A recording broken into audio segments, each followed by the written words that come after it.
چې د بیمار تپوس لورځي نو د څو آدابو خیال بساتي، د څو ضروري خبرو خیال بساتي. یو دا چې یو ورځ دوه یا کم از کم 3 ورځې د هغه په بیماری کې تیرې شي نو بیا 3 ورځې بعد تپوس کول سنت دي. دویمه خبره چې د بیمار تپوس لورځي نو ته به 2 نیتونه کې، 2 سوچونه به په دې خپل زړه کې یو نیت به دا کې، یو سوچ به دی دای چې دا مسلمان دی، د الله رب العزت د رضا دپاره زه د تپوس کومه چې الله په باندې مالا اجر راکړي.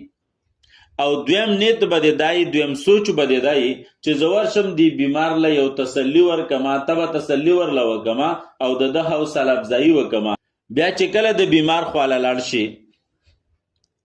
نو د ټولو نه اولنی کار خو به ستا دا وي چې د بیمار تسلی به وکړي، ورته به وګورې رنګ روغن ته او ورته به ووایې چې لکه ښی رنګ د تازه دی، صحیح انشاءالله ښېګړې طرف ته تلی، د ډېر تکلیف نه اوس مخکې د رنګ خراب و، اوس د رنګ ډېر راښه شوی دی فلان و فلان، داسې خبرې به ورته وکړي چې د هغه پې باندې څه وشي، شابسي تسلی وشي. نمبر 2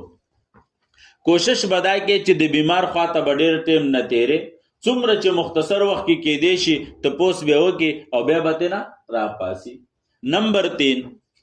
د قرآن پاک څه حصه به په هغه باندې ووې، هغه به په دم را دم کې یا به مسنون دعاګانې ووې چې کوم احادیثو کې راغلي، رستو د هغې بیان را روان دی، او دعا به پې باندې ووې، په هغې باندې به څه کې دم را دم کې، یا به ورله اوبه دم کې، یا به پې داسې شف وکې او دعا به ورته وکې، د صحت او د عافیت دعا به ورته وکې. ټیک شوله؟ او 4م نمبر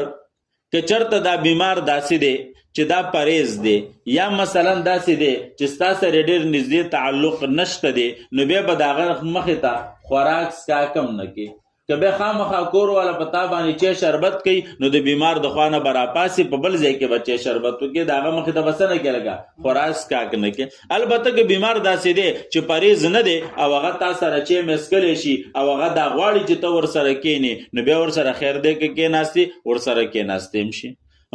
ډیر سات به ورسره نه تیرې، خو که مریض په تا باندې تسلي کېدله او ته د هغه نږدې ملګری وې یا نږدې رشته دار وې یا ستا سره هسې مینه وه او تا باندې تسلي کېدله، نو بیا ورسره ډېر وخت هم تېرولی شي.